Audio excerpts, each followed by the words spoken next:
Est-ce qu'on t'a déjà raconté l'histoire de Morelva? Cette histoire se passe dans un petit village en Norvège. Dites-vous que ce village est tellement vieux qu'aujourd'hui on ne le trouve plus sur les cartes. C'est comme s'il n'avait jamais existé. Un peu flippant.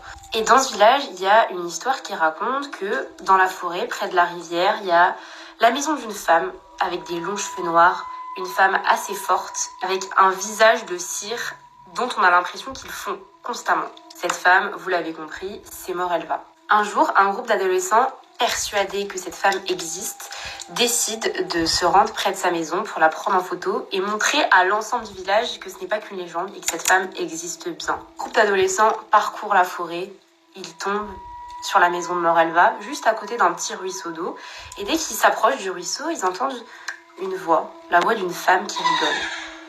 Et là, ils se disent, tiens, je pense qu'on est près de Morelva. Les garçons n'ont même pas eu le temps de dire le moindre mot, qu'ils furent engloutis par la dame. Il faut savoir que le soir tombe, la nuit tombe, et les parents s'inquiètent de ne pas voir rentrer leurs ados à la maison.